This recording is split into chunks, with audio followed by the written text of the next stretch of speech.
तो मैं बच्चों को बताता हूँ कि यार जिद्दी बनना पड़ेगा तुम्हें, कि तुम्हारे को सच में क्या वो जो मार्क्स है या वो परसेंटेज है वो सच में चाहिए, या तुम बस आगे तो भी अच्छी बात है, नहीं आए तो कोई बात नहीं, काम चल जाएगा। एक तो ना देखो 10th का जो बोर्ड्स होता है वो पहली बार बच्चा बोर्ड्स एग्जाम देता है, तो बच्चा वैसे ही प्रेशर में होता है, दूसरे स्कूल में जाके पेपर दूंगा, एग्जाम ड्यूटी दे रहा है, वो भी मेरा स्कूल का टीचर नहीं है।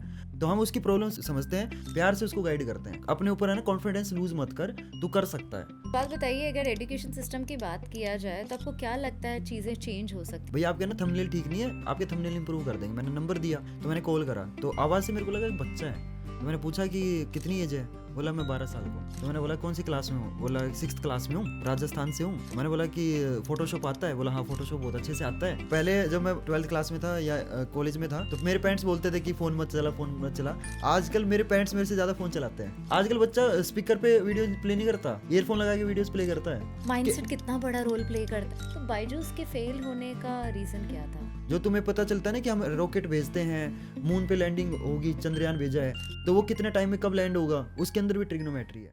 Fear of public speaking, fear of judgment.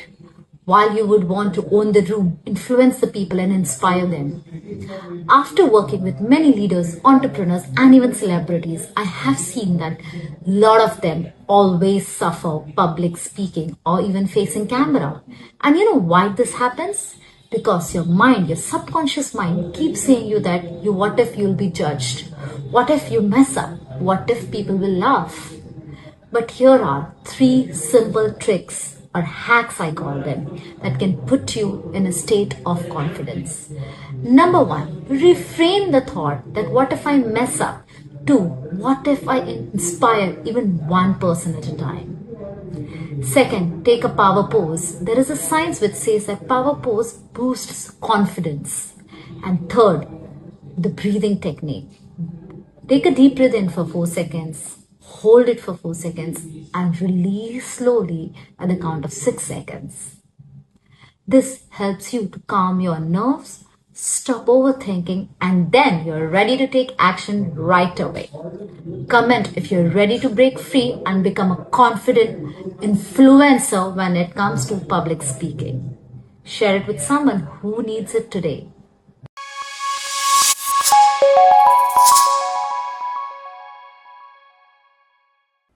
Welcome to the Sneha Karwat Show next page. Today we are flipping the page with Gaurav Sutar, who is a teacher, who is a coach, who is a content creator and a YouTuber, who has not only changed the industry very disruptively when it comes to the field of education for 9th and 10th standard students, but even for the parents. So all the parents watching this today, please watch it till the end, because there will be a lot that not only kids learn from Gaurav Sutar, but it's for the parents as well.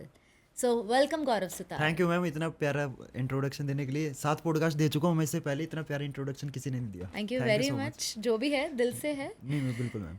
सो गौरव, आपको लोग बहुत अच्छे से जानते हैं, आपके students जो आपके थ्रू ऑनलाइन पढ़ते हैं, जो मोटिवेट होते हैं, ब्रेक थ्रूज करते हैं अपने 9th एंड 10th स्टैंडर्ड में, उन्हें Gaurav Sutar as a content creator, एक टीचर तो बिल्कुल पता है। हाँ मैम। लेकिन क्या हम गौरव सुतार को उस तरीके से जान सकते हैं आज जो हाँ बिल्कुल ma'am. Before coming on camera what was he? इससे पहले देखो मैं बताता हूँ, मैं सेकेंड ईयर में था, तो मैंने कभी लाइफ में सोचा नहीं था कि मैं टीचर बनूंगा।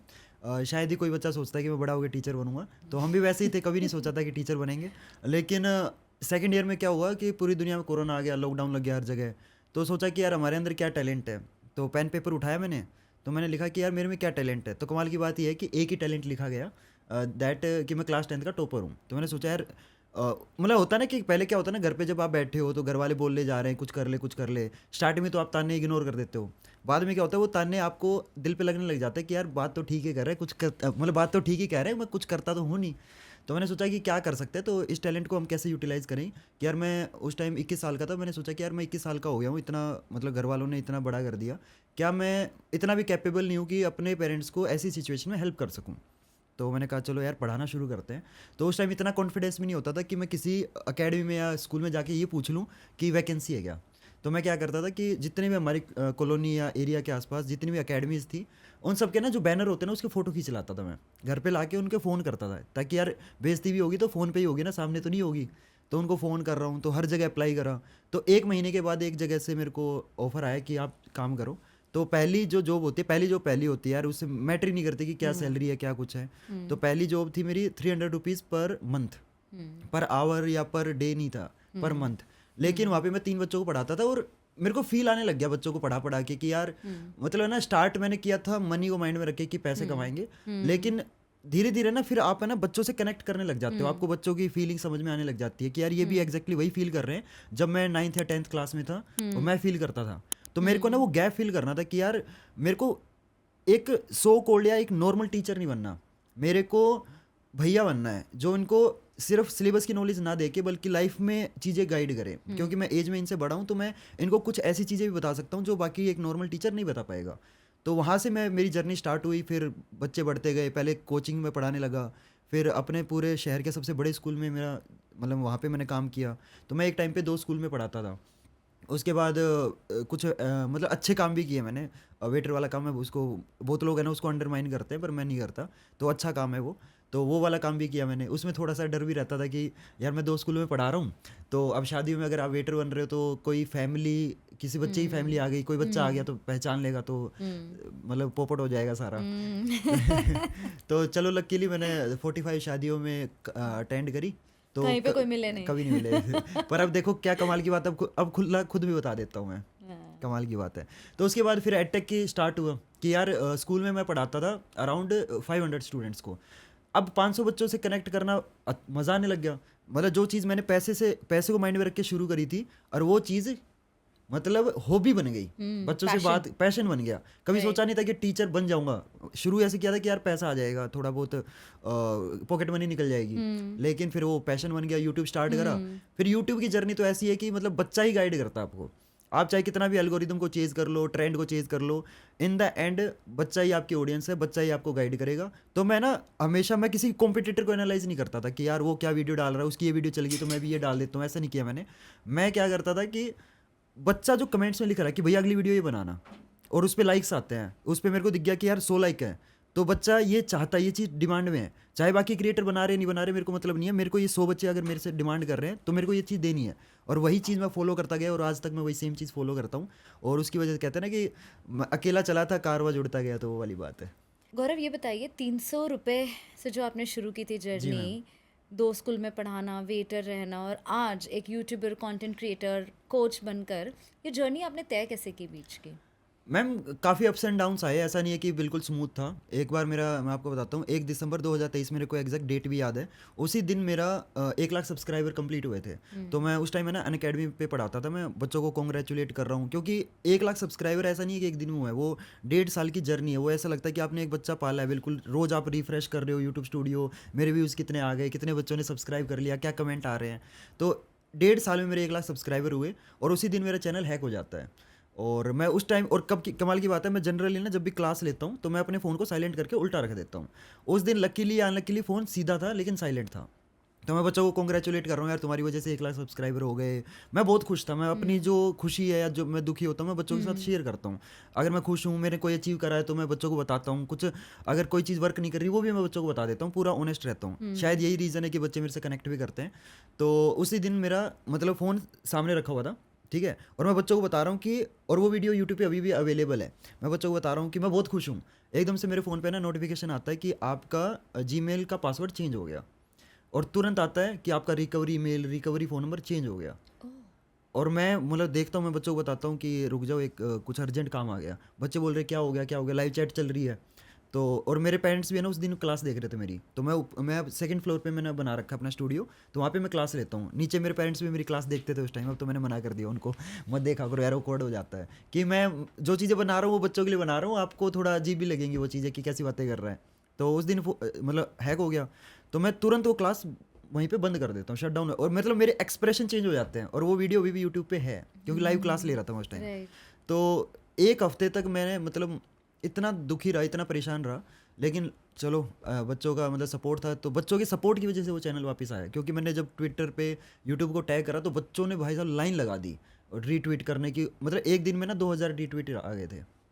तो मतलब आपने कुछ इम्पैक्ट क्रिएट करा है, आपने एक आर्मी, एक स्टूडेंट्स की आर्मी इकट्ठी करी है जो आपके लिए स्टैंड लेती है, और तुरंत मेरा 1 हफ्ते में ही चैनल वापस आ गया। तो ये कमाया है। सुपर।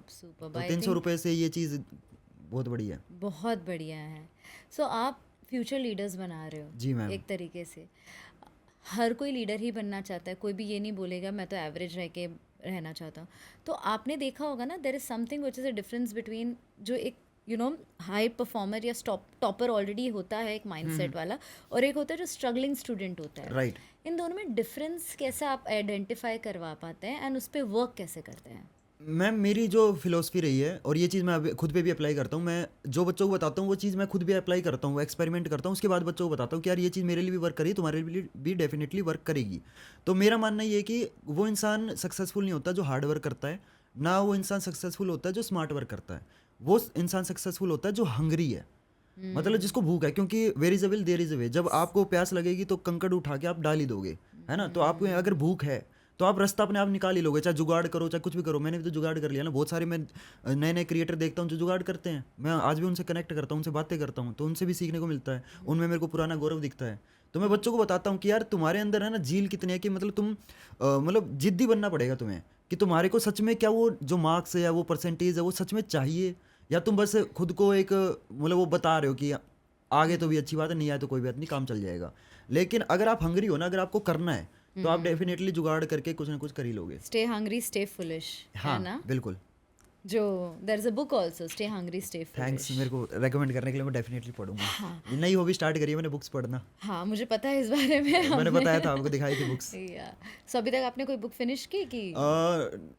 टाइम नहीं मिल पाता, लेकिन मैं डेली ये टारगेट लगा रखा है कि मैं डेली 4 से 5 पेज पढ़ता हूँ। वंडरफुल। और आप याद कैसे रखते हैं उन बुक्स को? हाईलाइट कर लेता हूँ, पॉइंटर से लिख लेता हूँ। अब तो चैट जीपीटी पे मैं वो प्रॉपर वो बना लेता हूँ, मैं नोट्स बना लेते हाँ हैं? नोट्स बना लेता हूँ। ऑसम। और वो जो चीज़ें मैं नोट डाउन करता हूँ वो चीज़ें मेरे को हेल्प करती है बच्चों को गाइड करने में। क्योंकि देखो अब मेरे पास भी तो ये लिमिटेड नॉलेज है ना, तो मेरे को भी अगर नॉलेज चाहिए, अगर मेरे को और भी चीज़ें नहीं बतानी है तो मैं कहाँ से लूँगा? बुक से मिलेंगी। अगर बुक्स का कंसेप्ट मेरे को बहुत अच्छा लगता है कि एक बहुत ही समझदार इंसान है जो दूसरे देश में बैठा है, आप उसे मिल नहीं सकते, लेकिन उसको जितनी नॉलेज है वो उसने बुक में लिख दी है। आप अगर वो बुक पढ़ लोगे तो आपको एक तरीके से उस इंसान की सारी नॉलेज मिल गई। और मैं वो उस नॉलेज में से कौन कौन सी बच्चों के लिए फायदेमंद हो सकती है वो मैं बता देता हूँ, फिल्टर हो जाती है। सो आप ये सब ज्ञान इसलिए लेते हैं ताकि आप अपने बच्चों का हाँ एनहांस कर मेरे को भी सकें। अपडेटेड रहना Right. पड़ता है ना।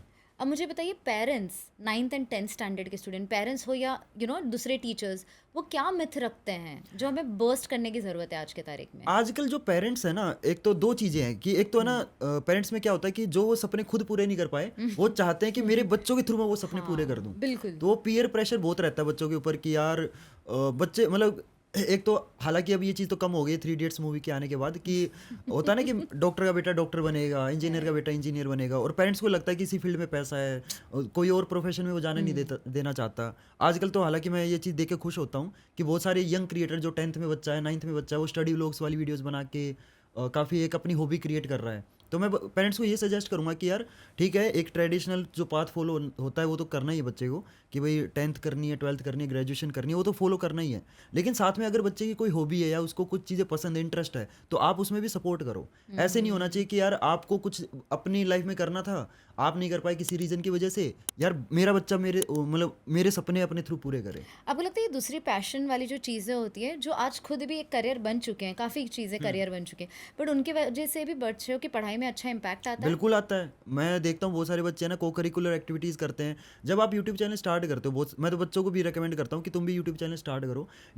कुछ बच्चे हैं ना ऐसे सोचते हैं कि भैया पैसे कितने आएंगे। मैं उनको बोलता हूँ कि यूट्यूब सिर्फ तुम्हें पैसे नहीं देता, तुम्हारी कम्युनिकेशन स्किल्स, तुम्हारे कैमरा नर्वसनेस, तुम्हारा कॉन्फिडेंस, ये चीज़ बिल्डअप करता है, डिसिप्लिन बिल्डअप करता है, कंसिस्टेंसी चाहिए यूट्यूब चैनल चलाने के लिए। तो ये जो चीज़ें मिलती है ना, ये मेन चीज़ें हैं, ये तुम्हारे लाइफ में कहीं ना कहीं काम आएंगी। कम्युनिकेशन स्किल, तुम किसी भी प्रोफेशन में जाओ, तुम्हारा चैनल चाहे वर्क करे नहीं करे कोई फर्क नहीं पड़ता, तुम्हें 4 चीज़ें समझ में आएंगी। तुम एडिटिंग सीखोगे, तुम कैमरे पे बोलना सीखोगे, कॉन्फिडेंस सीखोगे। जब मैं 10th क्लास में था मैं इतने कॉन्फिडेंटली नहीं बोल पाता था, स्टेज पे जाते पैर कांपते थे, मेरे को आज भी याद है।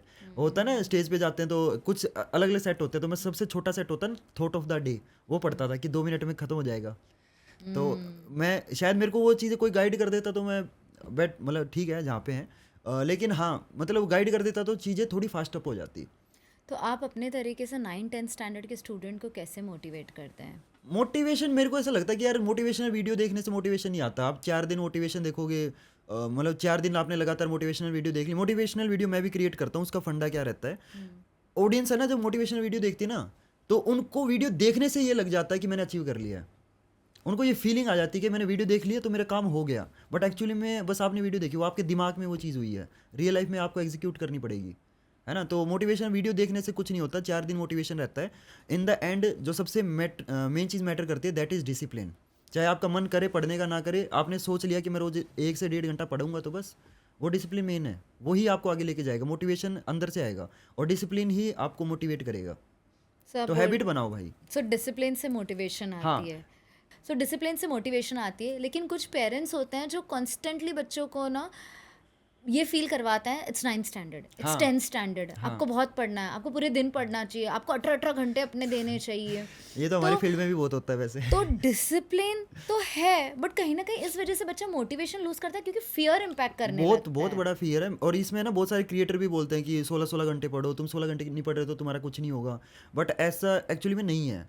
बट एक्चुअली में आपको ना 16-16 घंटे पढ़ने की कोई ज़रूरत नहीं है। अगर आप देखो, मैं ये बोलता हूँ बच्चों को कि यार तुमने अगर स्टार्टिंग के 9 महीने वेस्ट कर दिए और आखिरी के 3 महीने तुम ये सोच रहे हो कि मैं आखिरी के 3 महीने जम के 12-12 घंटे पढ़ के अच्छे नंबर ले आऊंगा, तो आप बेवकूफ़ नहीं हो पाएगा। आप खुद पे प्रेशर डाल रहे हो। इंस्टेड ऑफ लास्ट के 2 महीने में 12 घंटे पढ़ने के, आप डेली 2-2 घंटे पढ़ोगे, ज़्यादा नंबर आ जाएंगे आपके।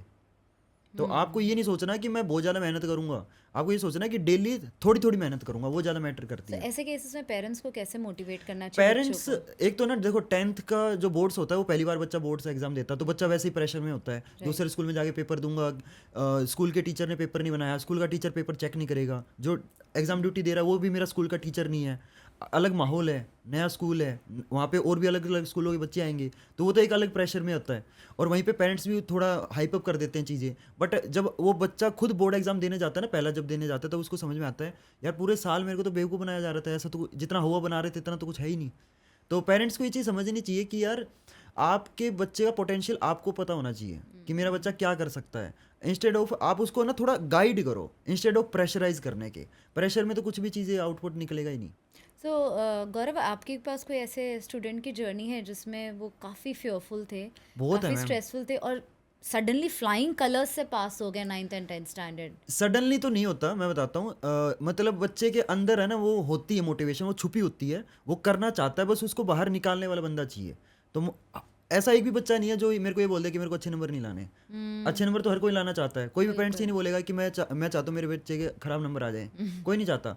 हर इंसान ये चाहता है कि मेरे अच्छे नंबर ही आए, बस वो अंदर है ना उसकी वो छुपी हुई जो चीज़ है ना वो बाहर निकालनी है। तो मैं बच्चों को ये बोलता हूँ कि तुम्हें ना वो चीज़ें नहीं करनी जो तुम्हें अच्छे नंबर लाने के लिए वो करे, तुम्हें वो चीज़ें हटानी है जो तुम्हें अच्छे नंबर लाने के लिए रोक रही है। बस वो एक कोट है ना कि आपका पौधा इतना जल्दी ग्रो कैसे हो गया, तो बोला कि आपने ऐसा क्या किया, बोला कि जो जो चीज़ें इसको ग्रो होने में रोकती है ना वो हटा दी बस मैंने। So remove the weeds out. हाँ बस। आपने देखा है कि कई बार स्टूडेंट मिड सेमेस्टर आके डीमोटिवेट हो जाते हाँ हैं? बिल्कुल होते हैं, पहली बार बोर्ड एग्जाम क्या देता। रीज़न होता है? हाफ ईयरली एग्जाम में क्या होता है ना, देखो 10th का सिलेबस बच्चों को ये एक तो स्पेशली जो ट्रांजिशन आता है वो 9th क्लास में आता है।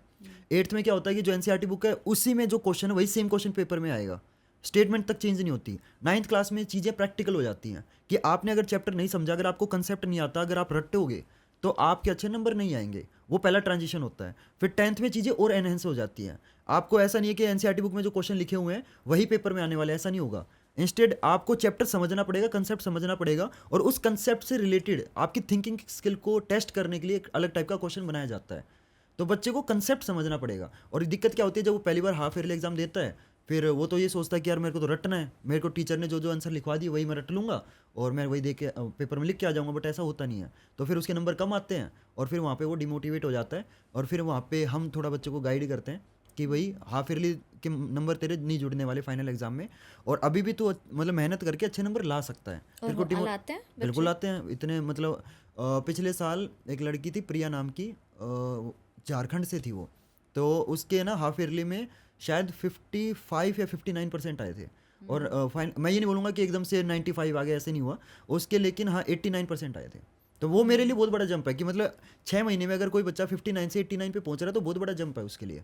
अब और जब आप जंप लेते हो तो आपके अंदर से कॉन्फिडेंस आता है कि यार हाँ मैं ले सकता हूँ, मैं 6 महीने में अगर यहाँ तक पहुँच सकता हूँ तो 11th 12th भी मैं कर लूँगा। सबसे मेन चीज़ होती है कॉन्फिडेंस। जब आपको आपकी मेहनत का रिजल्ट दिखता है ना तो अंदर से मोटिवेशन आता है, आपको बाहर से मोटिवेशन लेने की जरूरत नहीं पड़ती। तो गौरव, ये कॉन्फिडेंस, अंदर से मोटिवेशन, और आपने इसको बोला कि अगर आप एक बार करते हो तो आप दूसरी बार भी हाँ। कर सकते हो, तो आपको लगता है ये कहीं ना कहीं एक बिलीफ है जो हम मोटिवेशन के नाम पर बच्चों में डालते हैं। राइट। मैं तो बच्चों को ये बोलता हूँ कि यार मोटिवेशन, मतलब अगर मेरे से कोई पूछे कि यार एक क्वालिटी जो बच्चे में होनी चाहिए, अगर वो एक क्वालिटी नहीं है तो वो बच्चा कभी अच्छे नंबर या लाइफ में सक्सेसफुल नहीं हो सकता। वो एक क्वालिटी है कि वो डिसिप्लिन होना चाहिए, कि आपका चाहे मन करे ना करे, आपको मेहनत करनी है, काम करना है, डेली के 2 घंटे पढ़ना है, बस पढ़ना है।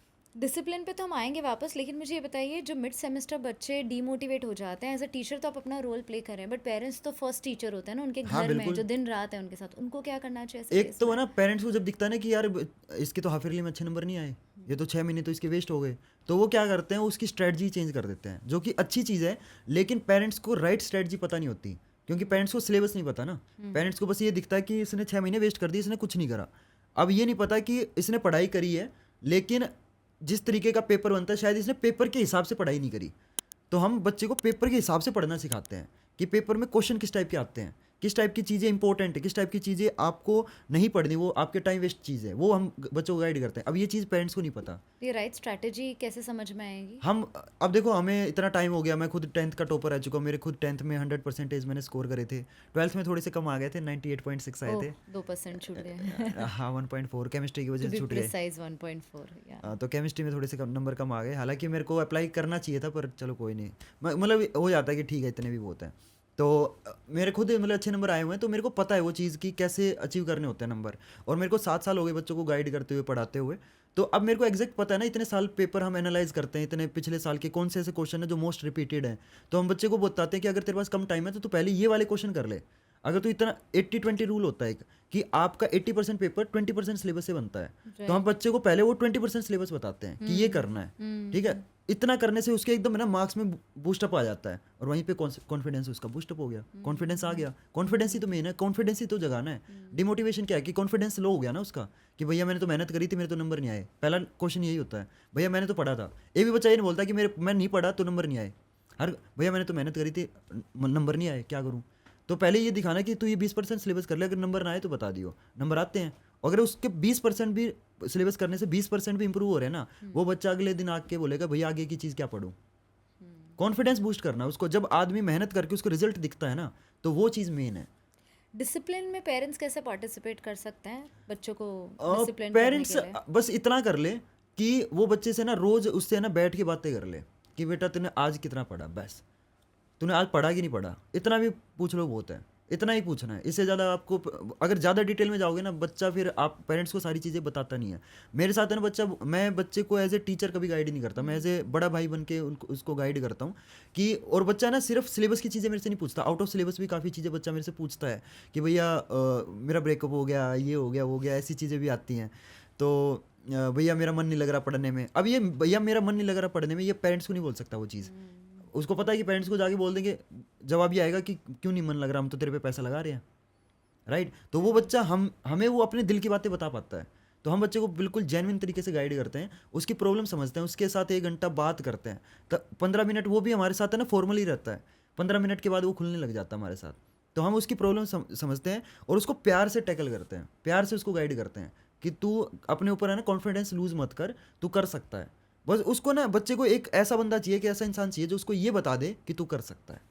सो आप ये सीबीएसई बोर्ड, आईसीएसई बोर्ड सभी के नहीं, लिए? अभी हम सिर्फ और सिर्फ सीबीएसई बोर्ड में। सो एक बात बताइए, अगर एजुकेशन सिस्टम की बात किया जाए तो आपको क्या लगता है चीज़ें चेंज हो सकती है, इवॉल्व करनी चाहिए हमें? अभी हालांकि सिलेबस काफ़ी चेंज हो रहा है, अगले साल एनसीईआरटी की बुक चेंज हो रही है, थैंक गॉड। 15 साल से वही चल रही थी किताबें, मैंने भी वही किताबें पढ़ी थी जो आज मैं पढ़ा रहा हूँ, सेम किताबें। तो अब एनसीईआरटी की किताबें चेंज हो रही हैं, और 7th 8th 9th 6th 7th 8th class की चेंज हो चुकी हैं। तो मैंने वो जो किताबें देखी, उन किताबों के अंदर क्वेश्चन ही नहीं है, सिर्फ चैप्टर है। और मतलब अब हमारा एजुकेशन सिस्टम चेंज हो रहा है।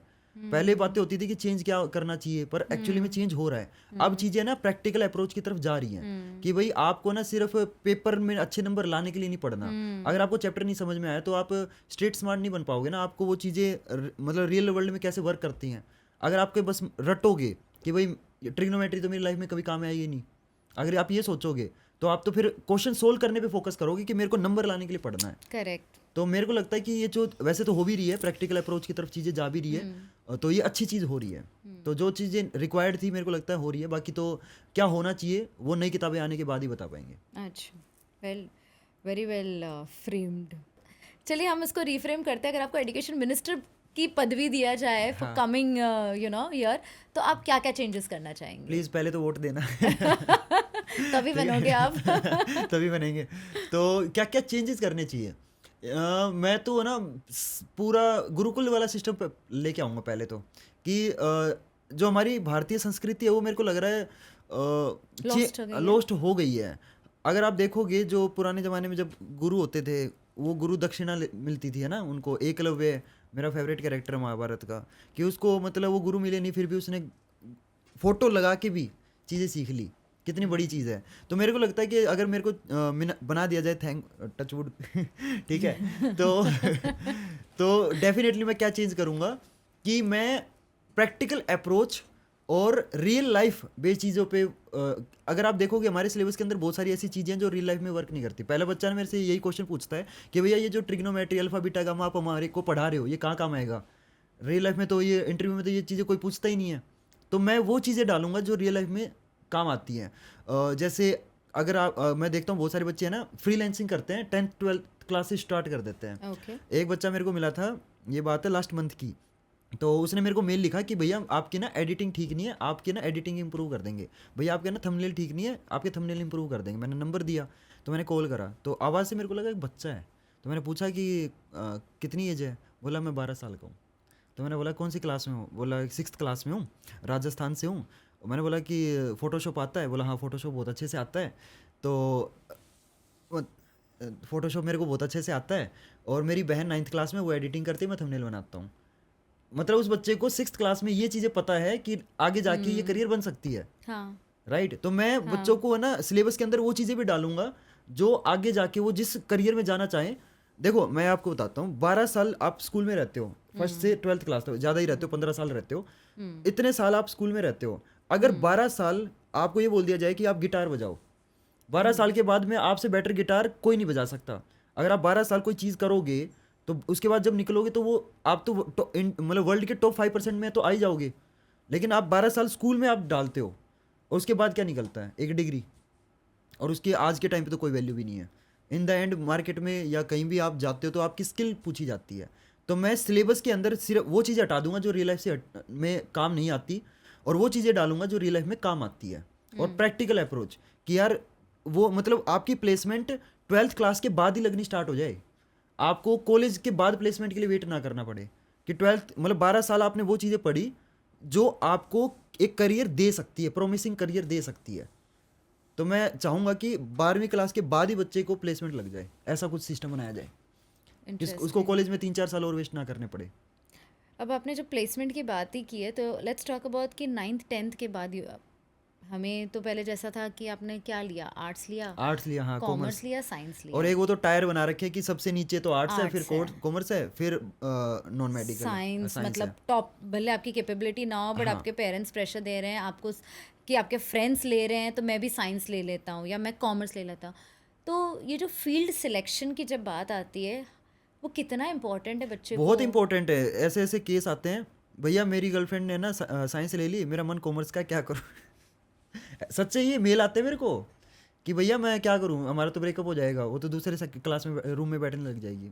बताओ, ये थॉट है बच्चे का आज के टाइम में। भैया मेरे पेरेंट्स बोल रहे हैं कॉमर्स लेने के लिए मना कर रहे हैं, मेरा मन है, वो कह रहे हैं कि मेरा बेटा डॉक्टर बनेगा, हमने तो अपनी रिश्तेदारी में बोल दिया, हम तो इसको डॉक्टर बनाएंगे।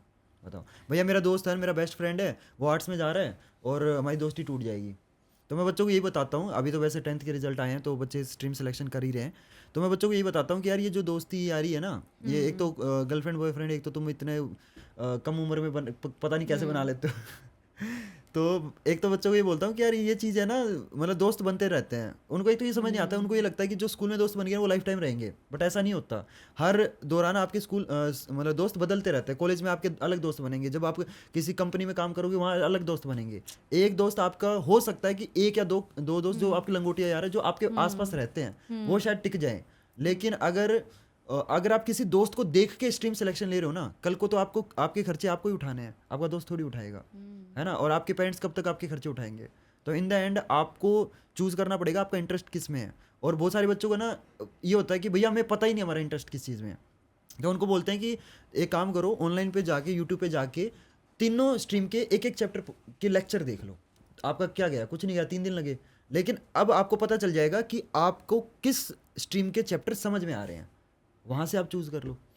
अगर आपको समझ नहीं आ रहा कि आपको किस डायरेक्शन में जाना है, तो आप किसी बड़े भाई या बहन या जो आपका कज़न है जो आपसे सीनियर है उससे बात करो। आपके पेरेंट्स जो आपको गाइड करेंगे वो आज से 20 साल पहले वाली चीज़ के हिसाब से गाइड करेंगे। पेरेंट्स को आज ये लगता है कि एजुकेशन ही सब कुछ है, वो गलत नहीं है, क्योंकि जब उनके टाइम पे मतलब 12th पास आउट करके या ग्रेजुएशन करना बहुत बड़ी चीज़ होती थी, लेकिन आज के टाइम पे ग्रेजुएशन की डिग्री हर किसी के पास है। तो मतलब पेरेंट्स अपनी जगह गलत नहीं है, पेरेंट्स तो उस हिसाब से गाइड करेंगे ना जो 20 साल पहले उन्होंने देखा है ना। लेकिन आज के हिसाब से शायद पेरेंट्स भी उतने अपडेटेड नहीं है, क्योंकि वो भी अपनी लाइफ में बहुत ज़्यादा बिजी हैं। लेकिन जो टीचर हैं जो आज के हिसाब से चीज़ें बताते हैं, पढ़ाते हैं बच्चों को, वो ज़्यादा बेटर गाइड कर पाएंगे। सो पेरेंट्स और किड्स के बीच में आज के तारीख में शॉकिंग डिस्कनेक्ट क्या है? कम्युनिकेशन गैप, हर जगह कम्युनिकेशन गैप है। बच्चा उतना फेमिलियर फील नहीं करता पेरेंट्स के साथ, मतलब सारी बातें नहीं बताता। आजकल बच्चा अपने दोस्त को इतनी चीज़ें बता देता है जो पेरेंट्स को नहीं बता पाता। बट इतना वो ट्रस्ट आना दोस्तों पर या थर्ड पर्सन, जैसे फॉर इंस्टेंस आप हो, आप तो आउटसाइडर हो ना, पेरेंट्स के साथ वो ट्रस्ट क्यों नहीं आ रहा है? वो कम्युनिकेशन गैप क्यों है? मतलब एक तो देखो 15-16 साल के बच्चे में ना हार्मोनल चेंजेस हो रहे हैं, ठीक है, उसको खुद समझ नहीं आ रहा है उसके साथ हो क्या रहा है ना। तो और थोड़ा पेरेंट्स में ना स्टेप बैक कर जाते हैं वो चीज़ें गाइड करने में थोड़ा। आजकल हालांकि हमारे तो अच्छी चीज़ है कि हमारे सिलेबस के अंदर सेक्स एजुकेशन आ चुका है, जैसे टॉपिक रिप्रोडक्शन वाला चैप्टर है, लेकिन कुछ पेरेंट्स है वो चीज़ें डिस्कस नहीं करते बच्चों के साथ। और वो बच्चा फिर किससे डिस्कस करेगा? अब मन में तो उसके क्वेश्चंस है ना, डाउट्स हैं, वो क्लियर कहाँ करेगा? वो या तो दोस्तों के पास जाएगा या अपने किसी बड़े भाई बहन से डिस्कस करेगा। अब वो जिस दोस्त से पूछ रहा है उसको भी उतनी नॉलेज है, वो भी सेम 2 डाउट वाले बंदे आपस में अपने डाउट सोल्व करवा रहे हैं, तो वो गलत डायरेक्शन में चले जाते हैं। तो मेरे को लगता है पेरेंट्स को है ना थोड़ा समझना चाहिए कि यार जो चेंजेस आपके अंदर आए थे कुछ साल पहले वो आपके बच्चों में भी आ रहे हैं। और आपके टाइम पे मोबाइल नहीं था, आज के टाइम पे मोबाइल है, तो वो चीज़ें 10 गुना इनहेंस हो गई है। आपको लगता है गौरव ये सब प्रोसेस में, क्योंकि आप बहुत सारे पेरेंट्स को से भी शायद मिलते हैं, बिल्कुल बात करते मैम। हैं, पेरेंट्स को भी एक गाइडेंस की ज़रूरत है? इतना समय हम बच्चों के साथ नहीं बिताते जितना पेरेंट्स बिताते हैं। तो हम एक लेवल तक बच्चों को गाइड कर सकते हैं, मोटिवेट कर सकते हैं। हम बच्चे के पास फिजिकली प्रेजेंट नहीं है ना, फिजिकली प्रेजेंट तो पेरेंट्स हैं, है ना। तो पेरेंट्स को ही इन द एंड स्टेप लेना पड़ेगा। तो पेरेंट्स भी तो अपने आप में कहीं ना कहीं फील करते होंगे, एंड ये मैंने खुद ने भी देखा है काफ़ी, एज अ कोच मैं काफ़ी ऐसे क्लाइंट्स को मिलती हूँ जो पेरेंट है, एंड उनका एक ये होता है कि I want to help my kids in their career, but they are not able. आप एक मदर भी है ना, तो आप बेटर तरीके से चीज़ें समझ पाती हैं। तो मुझे बताइए ऐसे टाइम पे पेरेंट्स को क्या करना चाहिए for them to have more clarity? Communication बनाओ यार आप, है ना, मतलब बिल्कुल इतने फ्रेंडली नेचर रखो आप उनके साथ, है ना। बच्चे और पेरेंट्स वाला रिलेशन हटा के कोई भी रिलेशन हो, चाहे हस्बैंड वाइफ का हो, चाहे कोई भी रिलेशन हो, मेरे को लगता है सबसे पहला रिलेशन दोस्ती का होता ओके। है ना। चाहे आप बच्चे के साथ दोस्त बनो, है ना, कि वो बच्चा आपको आके अपना पूरा दिन बताए कि मेरा पूरा दिन कैसा गया। वो आपको बताने से पहले ये ना सोचे कि यार मेरे पेरेंट्स जज करेंगे। हमें सही गाइड तो करना ही है बच्चे को, लेकिन जैसे कहते हैं ना कि बचपन में कड़वी दवाई खिलाने के लिए चीनी मिला के खिलाते हैं, तो वही चीज़ करनी पड़ेगी आपको। बिल्कुल मतलब कम्युनिकेशन के अंदर ही उसको चीज़ें समझानी पड़ेंगी कि बेटा ये चीज़ हम बता रहे हैं ना ये गलत क्यों है। उसको केस स्टडी सुनाओ कि मैं ऐसा नहीं है, उसको एक चीज़ बोल दो कि ये चीज़ तेरे साथ हो रही है ना, ये मेरे साथ भी हो चुकी है पास्ट में, तो ऐसा नहीं है कि तेरे साथ कुछ नया हो रहा है, ये चीज़ हम फेस कर चुके हैं। ये इतना बोल दोगे ना, बच्चा खुल जाएगा आपके साथ।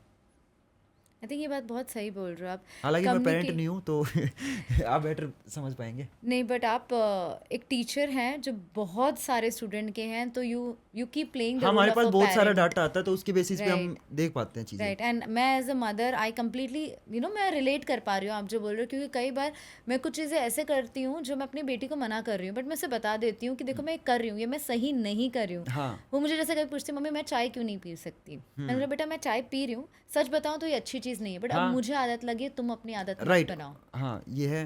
तो मेरे को लगता है जैसे एक मैंने वो देखा था, क्लिप देखी थी सलीम खान सर की, वो अपने उसको ना बेटों को बता देते हैं, मतलब अप्रूवल डिसअप्रूवल बता देते हैं कि भाई मेरे को ये चीज़ अच्छी लगी, मेरे को ये चीज़ अच्छी नहीं लगी। तो आपका ओरा, आजकल तो जनरेशन ओरा वर्ड समझती है, हाँ, वाइब वाइब। and अरे aura, भाई yeah. हमें तो सीखनी पड़ती हैं चीज़ें। ऐसे ऐसे वर्ड चल रहे हैं समझ नहीं आते, सिचुएशनशिप, नैनोशिप, पता नहीं कौन कौन सी शिप। हमने तो एक टाइटैनिक शिप देखी थी बस। सच बात है। क्या क्या चल रहा है जेन जी, मार्केट में। जेन अल्फा के नए नए हाँ। वर्ड्स। तो मेरे को लगता है कि पेरेंट्स को ना सबसे पहले बच्चे के साथ कम्युनिकेशन बनानी चाहिए। आजकल है ना पेरेंट्स अलग कमरे में बैठा है, फ़ोन चला रहा है। अब एक कमाल की बात बताता हूँ, पहले जब मैं मतलब 12th क्लास में था या कॉलेज में था, तो मेरे पेरेंट्स बोलते थे कि फ़ोन मत चला, फ़ोन मत चला। आजकल मेरे पेरेंट्स मेरे से ज़्यादा फ़ोन चलाते हैं, अरे सही और उनको बात मैं है। बोलता हूँ कि मत चलाओ मत चलाओ, मानते ही नहीं है। मेरी मम्मी मुझे भेजती है पॉडकास्ट के लिंक्स आजकल, अलग हाँ, अलग पॉडकास्ट अलग-अलग के। ऐसे देखो। तो और ऐसा ना कि बच्चे को अलग फ़ोन मिल गया है। हाँ। ये बात बताता हूँ, इसी रिजल्ट की बात बताता हूँ। मैं बच्चों के पास गया एग्ज़ाम रिएक्शन शूट करने, तो बच्चे से पूछा कि कैसा गया पेपर? भैया पास हो जाऊँगा, बढ़िया हो गया, बढ़िया हो गया। मैंने कहा ठीक है। 3 दिन बाद वही बच्चा मेरे को एप्पल स्टोर में मिलता है। मैंने बोला कि यहाँ पे क्या करने आया है? बोला कि मेरा पेरेंट्स ने बोला है कि अगर 50% आ गए तो आईफ़ोन 16 दिलवा देंगे, और ये सच है। तो मतलब आजकल बच्चों को फ़ोन मिल गया पर्सनल, है ना? बच्चा अलग कमरे में ईयरफोन, आजकल बच्चा स्पीकर पे वीडियो प्ले नहीं करता, ईयरफोन लगा के वीडियोस प्ले करता है। मतलब वो कहते हैं ना कि ये हमारी ऐसी वीडियोस है, कुछ क्रिएटर ऐसी वीडियो बनाते हैं, ये फैमिली फ्रेंडली कंटेंट है, पूरी फैमिली देख सकती है अलग अलग बैठ के। नहीं, बट इससे आपके अपने बच्चों के हाँ, तो कंटेंट पे भी कम्युनिकेशन कंट्रोल गैप। नहीं है। हाँ, बच्चा अलग कमरे में बैठा है, पेरेंट्स अलग कमरे में बैठे हैं, बच्चों और पेरेंट्स के बीच में दीवारें आ गई हैं, और उनको लगता है हमने 2 BHK 3 BHK ले लिया है। बट मैं गौरव आपकी इस बात पे इतनी सहमत हूँ ना, कम्युनिकेशन को लेके। आई थिंक ओपन कम्युनिकेशन बहुत बहुत इम्पोर्टेंट इंपॉर्टेंट है। है मैम, कम्युनिकेशन से ही चीज़ें सॉर्ट होंगी। एंड मैं ये बाय डिफ़ॉल्ट अपनी बच्ची के साथ करती हूँ। दो उसे उसके पास भी एक फ़ोन हमने दे रखा है, बिकॉज हम दोनों वर्किंग पेरेंट्स हैं, तो कभी कहाँ वो उससे नीड है बात मैम, करें। देना पड़ता है। बट कभी वो यूट्यूब पे कुछ कंटेंट ऐसे देख लेती है जो हाँ, हमें लगता है अभी इस एज के लिए वो नहीं सही नहीं देखना नहीं है, चाहिए। तो हम उसे समझाते हैं। एंड देन वो कभी कभी खुद बोलती कि मम्मी मेरा ना मन कर रहा था तो मैंने देख लिया, बट वो खुल के बताती है। एंड इससे हमारा ये होता है कि कम्युनिकेशन की वजह से हम उसे गाइड कर पाते हैं, और वो गाइडेंस वो सुन पाती है, बिल्कुल। बिकॉज उसे वो फ्रीडम है, कोई फियर नहीं है कि हम उसे डांट देंगे, मार देंगे, या गुस्सा करेंगे या कुछ होगा। तो वो अपने जो डीप डाउन वल्नरेबिलिटी सिचुएशन है ना, कि मुझसे ये छूट नहीं रहा है, मुझे इसका नशा हो रहा है, ये आदत लग हाँ, रही है, उनको पता नहीं चल रहा ना वो एडिक्शन है। हाँ मैं कर रही हूँ, मुझे पता है आपने मना किया है, मैं क्या करूँ। वो मुझे क्या पूछती है, करूँ? 7 साल हाँ, की मेरी बेटी पूछती है, मम्मा मैं क्या करूँ, कैसे स्टॉप करूँ, मेरा हाँ, मन कर रहा है देखने हाँ, का। बताओ। तो फिर मैं उसे वो धीरे धीरे डोपामिन हिट आ समझाऊँ। रहा है ना उसको। राइट। आजकल आप 14-15 साल के बच्चों की फीड देख लोगे, दूसरे दिन ही देखोगे ऐसी ऐसी फीड आ गई बच्चों की। मतलब ऐसी ऐसी वीडियोस आती हैं, ऐसी ऐसी रेकमेंड होती हैं, मतलब क्या ही बताएं। सो अभी इट्स जैसे वो सो 7 सैड। इयर्स है, बार्बी डॉल के कंटेंट देख रही है, बट वो बोल्ड कंटेंट है हाँ, बोल्ड बार्बी डॉल कंटेंट के। है और आप नहीं रोक सकते। हाँ अब तो देखो, जैसे ना बचपन में एक होता था ना कि पापा मेरे को ना रिमोट कार चाहिए, रिमोट कार चाहिए। हमें पता है कि 4 दिन बाद इसको तोड़ के फेंकनी है, हाँ तो वो जिद है। तो वो जिद अब चेंज हो गई, रिमोट कार से वो फ़ोन की वो आ गई कि मेरे को ये वाली इंस्टाग्राम चलाना है। आजकल 10-10 साल के बच्चों का इंस्टाग्राम अकाउंट है, और वो मेरे से बेटर ज़्यादा जानते हैं। वहाँ पे ये वाला ऑप्शन होता है, मेरे को नहीं पता, जबकि मेरा तो पूरा बिजनेस इन चीज़ों पे डिपेंड है। मेरे को वो फीचर्स नहीं पता जो उनको पता है। राइट, बताओ। इतने एक्टिव, इतने यूजेबिलिटी हाँ, फ्रेंडली और इतने स्किलफुल हो गए और हैं आजकल के बच्चे ना ये फील करते हैं कि मैं स्मार्टफोन पकड़ने से स्मार्ट हो गया। फ़ोन स्मार्ट हो रहा है, तुम बेवकूफ़ होते जा रहे हो। इनको पता नहीं है एडिक्शन ऐसी चीज़ है, और उनको समझा लो नहीं समझेंगे। वो जब तक ठोकर ना लग जाए या बहुत, और पता है क्या, ये सेम दिन है ना उनका रिपीट मोड पे जाता है। सुबह पढ़ेंगे, कुछ समझ नहीं आया, मोटिवेशनल वीडियो देखी, फिर 1-2 घंटे बैठने पढ़ने का सोच के बैठे, 20 मिनट पढ़ पाए, फ़ोन चला लिया ये सोच के चलो 5 मिनट इंस्टाग्राम चला लेता हूँ। वो 5 मिनट कब 2 घंटे में बदल जाते हैं उसको खुद पता नहीं चलता। फिर रात को सोते टाइम छत को देख के, यार आज का दिन तो मैंने ना पूरा वेस्ट कर दिया, गिल्ट में आके, यार आज का दिन तो मैंने वेस्ट कर दिया, क्या करूँ, मैं तो कुछ नहीं कर पाया। फिर कोई नहीं, कल से करेंगे, और कल का दिन फिर सेम एक दिन रिपीट मोड पे चलता है उनका। Right right. और वो एक लूप है, और या तो, और वो डाउनवर्ड स्पाइरल है, और या तो वो आपको कोई बंदा पकड़ के बाहर एकदम से झटके से निकाल ले, या फिर आप में इतनी समझदारी आ जाए कि आप खुद को, अगर किसी इंसान का खुद पे कंट्रोल नहीं है तो वो आप, मतलब आप माइंडसेट कितना बड़ा रोल प्ले करता है, कितना यहाँ बड़ा पे रोल प्ले करता है, आपको राइट। पता होना चाहिए, और वो अवेयरनेस अगर होगी तो ही आपको पता चलेगा कि अरे आप सही नहीं कर रहे। रात को छत पे लेट कर सोच कर कोई मतलब नहीं, अटेंशन दिन तो स्पैन खत्म इतना हो गया। कम हो गया ना बच्चों का कि बच्चे को हर 3 सेकंड में एंटरटेनमेंट चाहिए। और मतलब अगर आप इंस्टाग्राम के ऐप को देखोगे तो इतना यूज़र फ्रेंडली है कि एक अनपढ़ इंसान भी उसको चला सकता है। 5 साल का बच्चा इंस्टाग्राम चला लेता है। क्या करना है, अंगूठा ही तो चलाना है, दिमाग थोड़ी लगाना है, कुछ सर्च थोड़ी करना है। अंगूठा चलाया, अगली वीडियो आ गई, एक इमोशनल वीडियो आई तो इमोशनल हो गया, अगली कॉमेडी वीडियो आई हंसने लग गया, अगली वीडियो गुस्से वाली आई, कहीं लड़ाई हो रही है, गुस्सा आ गया। गौरव आप ये नहीं मानोगे, मेरे सर्कल में कितने मदर्स हैं जो रात को अपने बच्चों के साथ बैठ के उसे बोलते हैं अभी it's a mother daughter Instagram time, सोते वक्त बेड पर लेट के वो सही है स्क्रॉल भाई। अप कर रहे हैं। सही है भाई, सही है, सही है। क्या ही बोले मैम। और ये सुन के मैं इतनी शॉक थी मदर डॉटर इंस्टाग्राम टाइम, नई चीज मिली कि आज मैंने मेरे को। एक चीज़, सिर्फ ये एक चीज़ है जो मैंने मेरी बच्ची के साथ बिल्कुल नहीं किया, बिकॉज उसे ये पता चला था mama let's do mother daughter time, you know आप अमेजोन हैक्स लगाना, she got very fond of this idea of Amazon hacks and I realise this is happening to her. Amazon hack क्या होता है? सो अमेजोन के product बुढ़ा होता जा रहा है। अमेजोन के प्रोडक्ट आपको इंस्टाग्राम पे दिखेंगे। अच्छा, हाँ, क्विक प्रोडक्ट्स जो क्विक फैमिली फ्रेंडली प्रोडक्ट्स होंगे जो आप वो डेकोरेशन वाले होते हैं, कैसे होते हैं? अलग अलग टाइप के डेक, मतलब हर जो आपको यू नो एक्सपेंसिव चीज़ें आप छोटे में कैसे मिल जाएंगे आपको अच्छा अमेजोन में अच्छा easily। अच्छा, समझ गया, अमेजोन हैक्स, ओके। हाँ। कि महंगी चीज सस्ते में कैसे मिल जाए? कैसे मिल गई सरोजिनी अमेजोन मार्केट, में, देखो आप ये सरोजिनी मार्केट ऑनलाइन। हाँ, तो एक तरीके से वही है, तो उस तरीके से उसे फन मुझे पता चला ये चीज़, मतलब दैट मोमेंट मैंने उस दिन से बेडरूम में फ़ोन रखना बंद किया। हाँ, मैं मतलब अभी तो बना नहीं पेरेंट्स, लेकिन हाँ मैं अगली जनरेशन या जो अभी जनरेशन उनको एक ही चीज़ बताऊंगा, यार बुक पढ़ना स्टार्ट कर दो यार। मैंने थोड़ा लेट स्टार्ट करा, पर क्या गजब चीज़ है यार बुक्स पढ़ना। एक तो आपका अटेंशन स्पैन इंक्रीज होता है, और पहली बुक मैं आपको रेकमेंड करूंगा एटॉमिक हैबिट्स पढ़ना। सभी वही करते हैं पर मैं भी वही रेकमेंड करूंगा। या डोपामिन डिटॉक्स हो गई, या ईट दैट फ्रॉग हो गई, मेक माई टाइम हो गई। अब तो कितनी किताबें देख रहे हो गौरव आ चुके भैया हैं पढ़ पूरी रहे हैं। तरीके से। हाँ, so Gaurav, in the time of AI, आज एआई का टाइम है, लाइक आर्टिफिशियल इंटेलिजेंस, जहाँ पे बहुत और सारी चीज़ें स्किल्स आ चुके हैं, ऐसे टाइम पे आप 9th एंड 10th ग्रेड के स्टूडेंट को क्या एडवाइस देना चाहेंगे? यार यूज़ करो उसको, सीखो, ठीक है। एक तो आजकल की जनरेशन में ये हो गया है कि मैं कोडिंग में जाऊं या नहीं जाऊं। एक टाइम था ना जब एक मतलब एक बूम आता है, एक आईटी इंडस्ट्री का बूम आया तगड़ा, कि मतलब बीटेक ब्रांच मिल ही नहीं रही है किसी को सीएस में। राइट। तो अब एआई आने के बाद एकदम से बच्चों का चेंज हो गया, शिफ्ट में चेंज हो गया कि वो आर्टिफिशियल इंटेलिजेंस वाली स्ट्रीम चूज करने लग गए, बीटेक एआई में करने लग गए। तो मैं बच्चों को ये बोलूँगा कि यार AI is the future, definitely future है। मैं खुद मिड जर्नी हो गया, चैट जीपीटी हो गया, सोरा हो गया, इन सब के पेड वर्जन ले रखे हैं मैंने। हम खुद यूज़ करते हैं, अपनी टीम को दे रखे हैं हमने। और डेफिनेटली चैट जीपीटी का जो पेड वर्जन है वो बहुत अच्छा है, तो हम उसमें खुद उसको यूज़ करते हैं अपने कंटेंट को एनहेंस करने के लिए, और बच्चा भी उसको यूज़ कर सकता है। आप है ना, मैं खुद क्या करता हूँ, ये चीज़ें मैंने ट्राई भी करी है। मैंने बताया ना कि पहले मैं वो चीज़ें खुद ट्राई करता हूँ, फिर बच्चों को बताता हूँ। तो हम है ना एनसीईआरटी की बुक की पूरी पीडीएफ अपलोड कर देते हैं, पूरे चैप्टर की समरी दे देता है, उस चैप्टर में से मोस्ट इंपॉर्टेंट क्वेश्चन निकाल के दे देता है। तो ये चीज़ बच्चा भी यूज़ कर सकता है ना, ये चीज़ तो बच्चा भी यूज़ कर सकता है। पूरे चैप्टर की समरी निकल जाती है। इंग्लिश का कोई चैप्टर आपको पूरा पढ़ने की जरूरत ही नहीं है, सीधा सिंपल लिख दो चैट जीपीटी को कि इसकी समरी दे दो इंग्लिश लैंग्वेज के अंदर, और ऐसे पढ़ा दो जैसे मेरा दोस्त मेरे को बता रहा है, और शॉर्ट फॉर्म में क्रिस्प चीज़ें बता दो, और स्टोरी फॉर्मेट में। कौन से AI platforms 9th 10th standard के बच्चे या पेरेंट्स यूज़ कर सकते हैं टू एनहांस एजुकेशन? देखो मिड जर्नी और ये डीप सीक यूज़ कर सकता है। मिड जर्नी तो बच्चों के काम नहीं आएगा। चैट जीपीटी मैं बोलूँगा बच्चों को स्टार्टिंग में यूज़ करना चाहिए। वैसे तो बहुत सारे हैं, परप्लेक्सिटी है, कोलाबा है, बहुत सारे हैं, लेकिन बच्चों को मैं स्टार्टिंग में एक ही रिकमेंड करूंगा, वरना फिर उनका उधर भी बहुत टाइम चला जाना है, फिर वो एक उनके लिए अलग इंस्टाग्राम बन जाएगा। एक क्या है? Chat GPT. Chat GPT, okay. So आप बोल रहे हो कि वो अगर वो अपने एजुकेशन के लिए यूज़ करे तो it will enhance there educational learning and, और उसका बहुत अच्छा निकाल के देता है, वो समरी बहुत अच्छी निकाल के देता है, क्वेश्चंस निकाल के देगा। आप ये सिंपल लिख दो पिछले 10 साल के इस टॉपिक के क्वेश्चन मेरे को बता दो।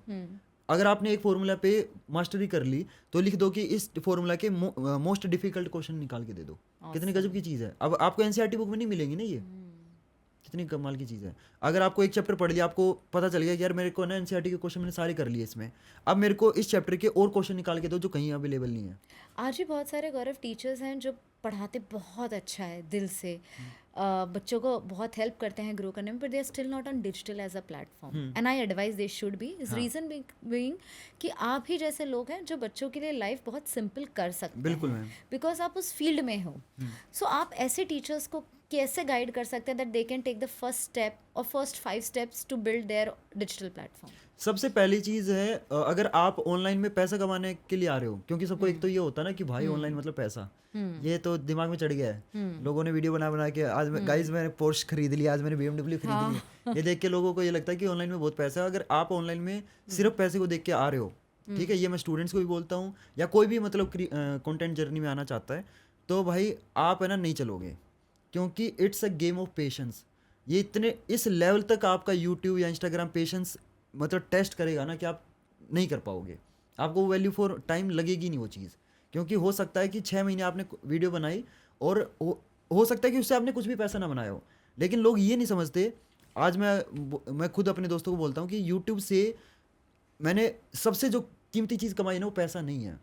आज चलो मेरा यूट्यूब अगर मान लो भगवान ना चाहे अगर ऐसा हो भी जाता है कि नहीं रहता है, तो भी मेरे पास जो कॉन्फिडेंस यूट्यूब ने दिया है ना वो मेरे से कोई नहीं छीन सकता। जो नॉलेज, जो कम्युनिकेशन स्किल्स, जो नेटवर्किंग, और मैं तो हमेशा बोलता हूँ कि your network is your net worth, Yeah. है ना। तो ये चीज़ तो आपसे कोई नहीं छीन सकता ना।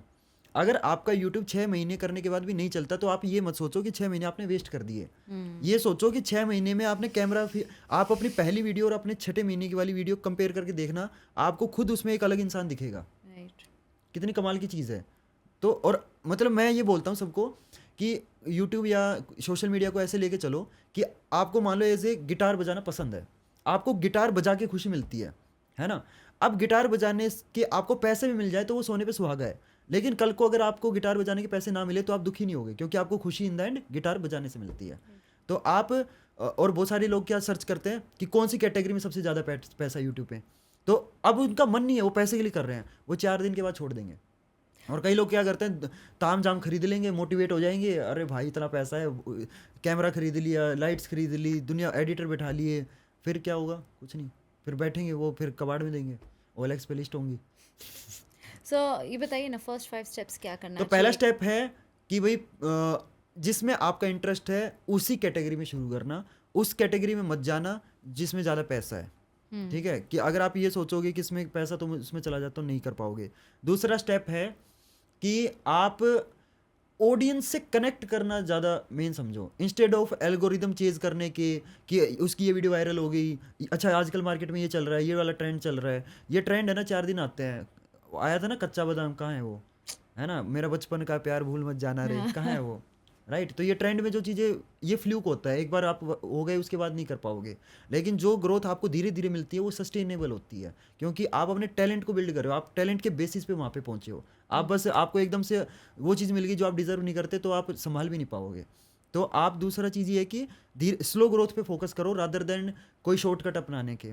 तीसरा स्टेप 3 ही बताऊंगा, ठीक है इसके लिए मेरा कोर्स, अरे मजाक कर रहा हूँ। तो तीसरा स्टेप क्या कर सकते हैं कि आप ऑडियंस से कनेक्ट तो हो गया।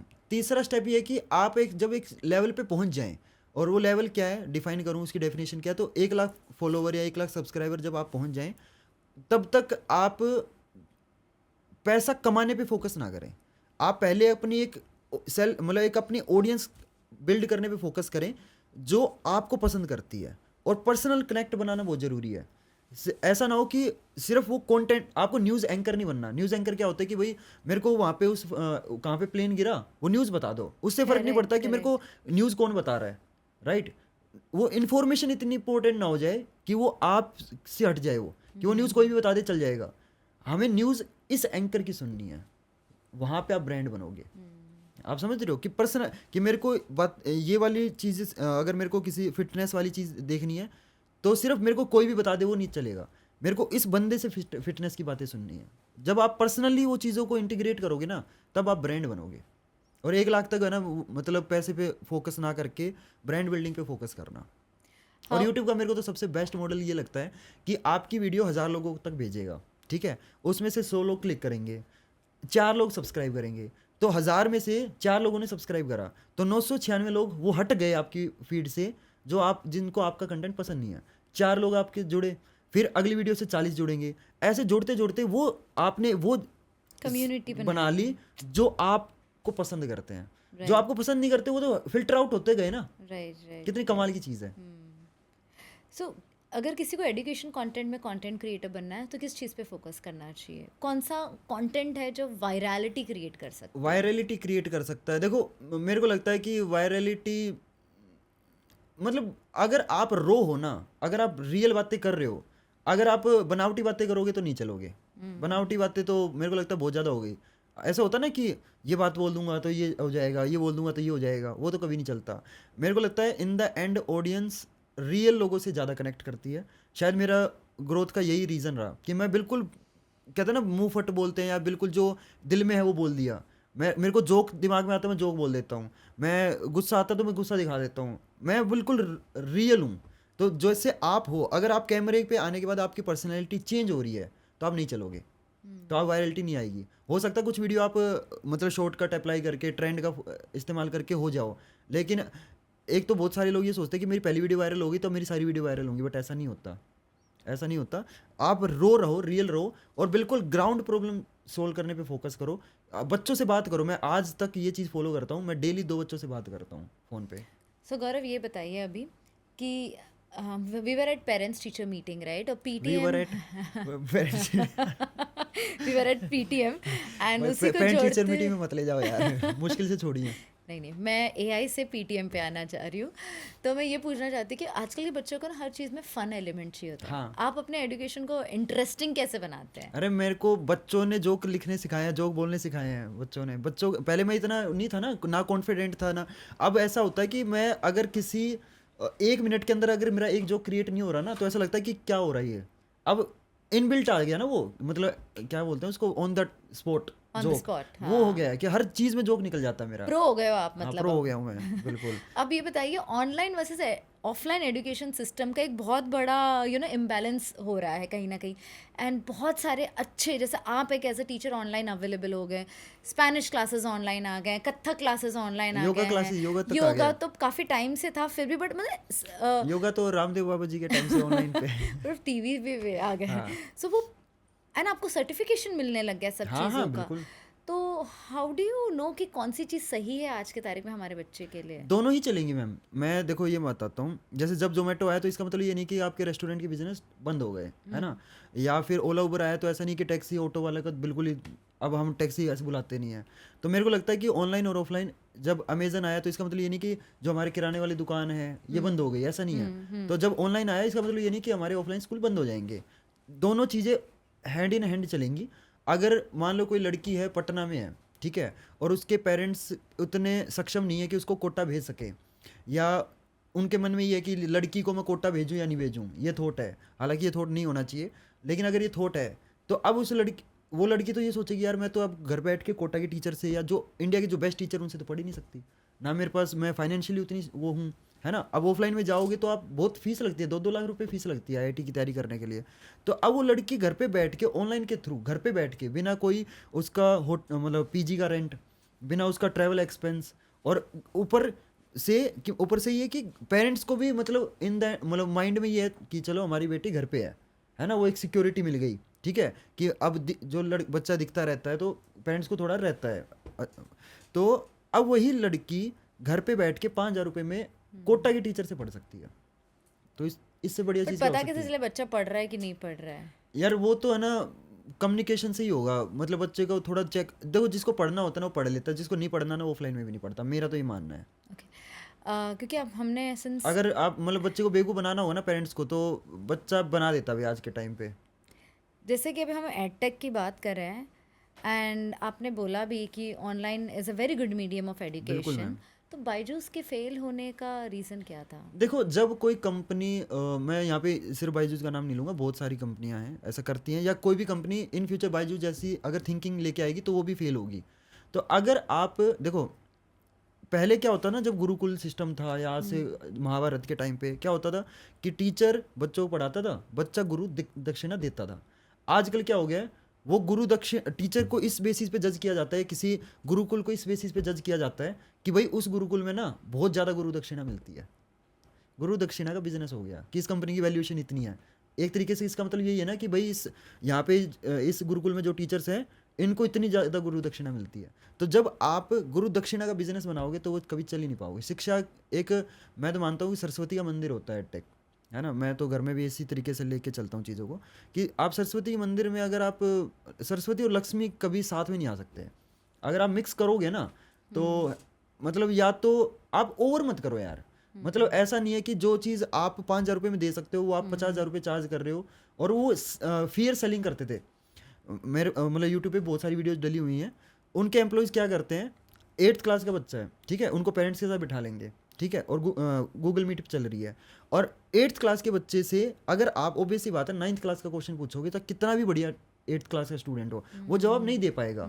तो फिर बच्चे को, उस पेरेंट्स को पता क्या बताते, अब पेरेंट्स को नहीं पता ना ये 9th क्लास का क्वेश्चन है 8th क्लास का क्वेश्चन है, और बच्चे को भी नहीं पता क्योंकि बच्चे ने तो 9th क्लास की किताब देखी नहीं है 8th क्लास में। तो बच्चे को बताते हैं कि बेटा ये तो तेरे सिलेबस का इतना इंपॉर्टेंट पार्ट है, तेरे को आता नहीं है, और ये बात उसके पेरेंट्स को बता देते हैं। उनके पेरेंट्स को लगता है कि यार मैं तो इसको स्कूल भेजता हूँ, मैं तो फीस दे रहा हूँ, मेरे से जितना हो पा रहा है उतना तो मैं कर रहा सच हूँ। में ऐसा हो रहा हाँ, है? वीडियोस डली हुई हैं और दिख रहा है वीडियो कॉल में कि उनके घर, मतलब पेरेंट्स के घर की जो छत है वो कड़ी वाली छत बोलते हैं उनको, जो गांव में होती है, कच्ची छत होती है उसको, वो छत है। और उनको बोलते हैं कि आप हमारा ना 80,000 रुपये का कोर्स ले लो और आपका बच्चा हम यहाँ से यहाँ पहुँचा देंगे। फियर सेलिंग, और बच्चे का कॉन्फिडेंस लो कर दिया आपने, जस्ट कि आपको 80,000 में से एक 10% का रेवेन्यू मिल जाएगा, कमीशन मिल जाएगा। तो जब आप ऐसी चीज़ें करोगे तो कहाँ से टिकोगे, तो बददुआएं लगेंगी आपको। और आगे इन द एंड, मतलब अगर फ्यूचर में भी कोई एडटेक ऐसा करना चाहेगा तो उसका भी यही हाल होगा, यही हाल होगा।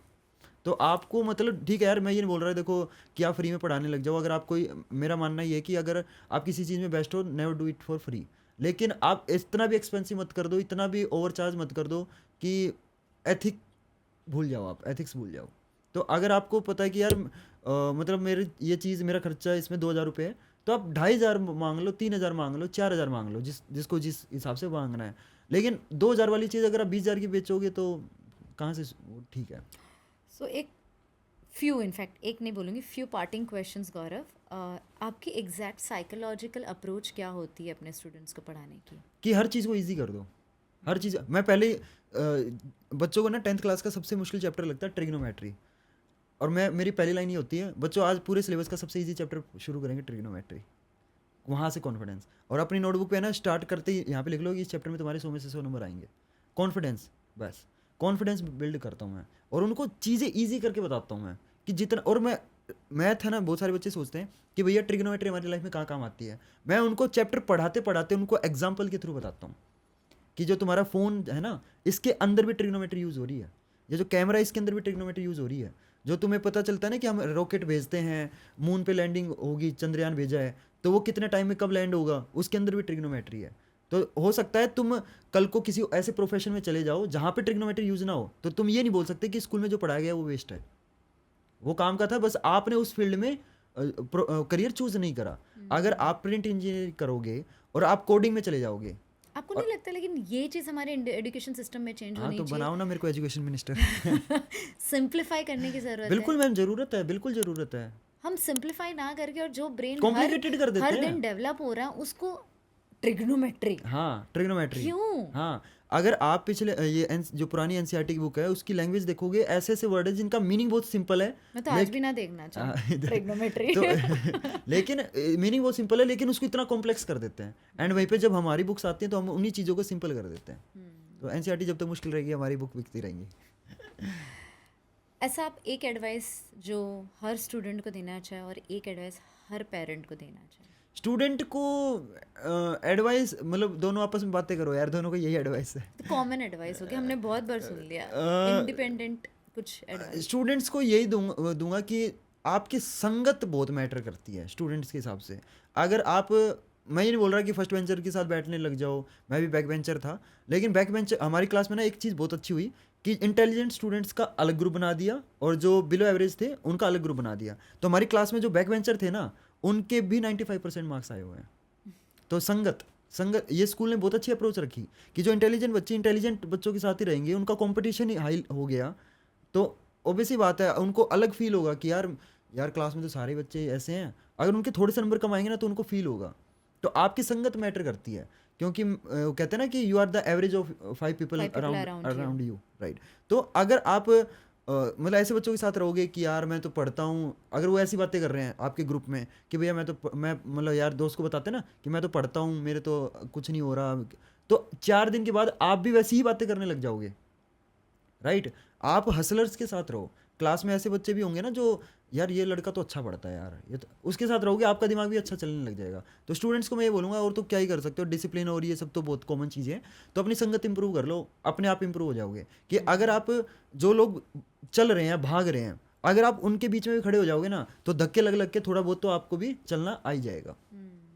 और पेरेंट्स को मैं ये एडवाइस देना चाहूँगा कि be a listener more than मतलब आप है ना अगर थोपोगे ना चीज़ें कि आप ज़्यादा सुनाओगे तो आप पता है पेरेंट्स को ना ईगो बहुत जल्दी हर्ट हो जाती है कि यार मैं तो बच्चे को ना अच्छी चीज़ें बता रहा हूँ, आप ये नहीं समझ रहे ना कि वो बच्चे का माइंडसेट उस एज में कैसा है।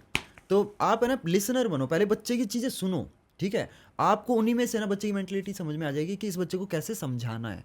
आप बस है ना चीज़ें थोपते रहते हो कि भाई ये कर ले वो कर ले, तेरे से हो क्यों नहीं रहा, तू क्यों कर क्यों नहीं रहा। तो आप लिसनर बनो, आप उसकी फीलिंग समझो। जब वो आपके साथ बिल्कुल फ्री माइंड से चीज़ें आपको बता पाएगा ना कि उसकी लाइफ में चल क्या रहा है, तो आप बेटर तरीके से चीज़ों को सोल्व कर पाओगे। जब आप डॉक्टर के पास जाते हो तो डॉक्टर आप पहले सुनता है, डॉक्टर आप पे तुरंत दवाइयाँ नहीं बताता, पहले आपको पूरी सिचुएशन पूछेगा उसके बाद दवाइयाँ बताता है। बिल्कुल। तो आपको पहले लिसनर बनना पड़ेगा, देन आप चीज़ें थोप पाओ।